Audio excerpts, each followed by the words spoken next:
اگر کوئی ملک کے لیے بہتر ہے تو فابہا اس کی خدمت کریں، اس کا نعرہ لگائیں، اس کے حق میں بولیں۔ ٹھیک ہے جی، تو یہ ہوا ہے۔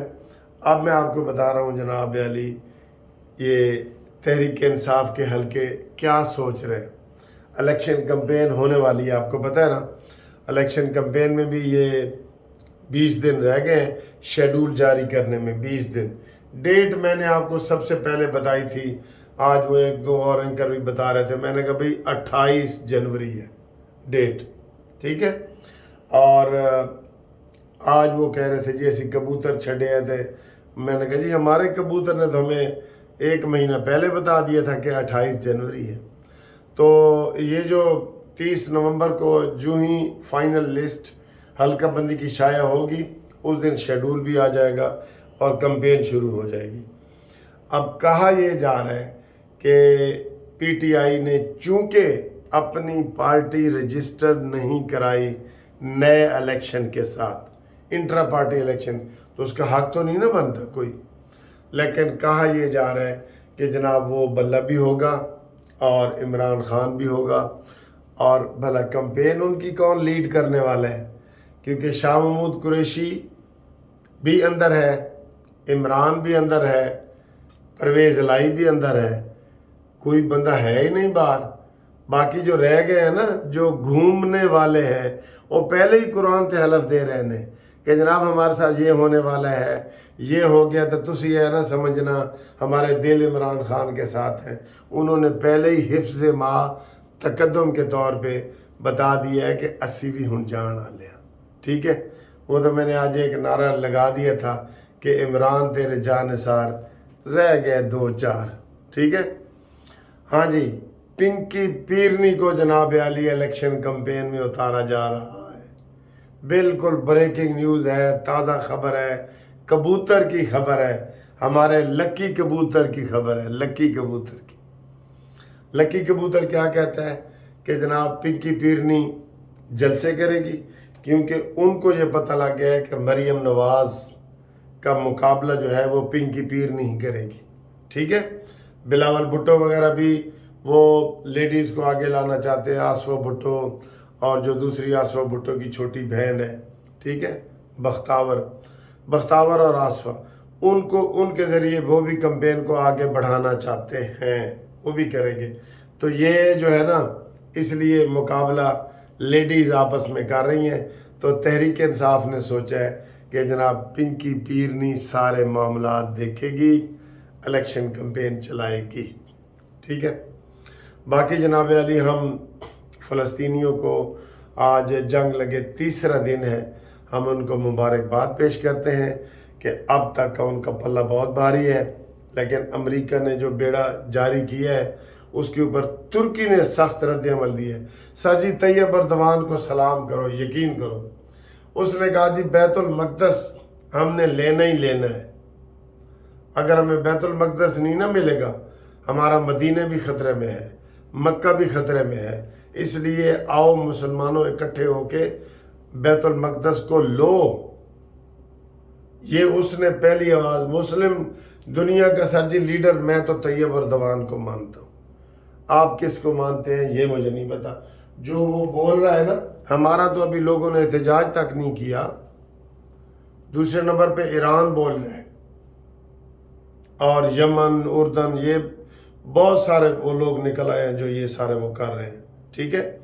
تو حماس والوں کو مبارک ہو، وہ انہوں نے جناب پکڑا ہے، ایک جرنل پکڑا ہے، جرنل نمرود، دیکھیں فرعون اور نمرود، یہ اس طرح کے لوگوں کے نام ہیں ان کے آج بھی، ٹھیک ہے۔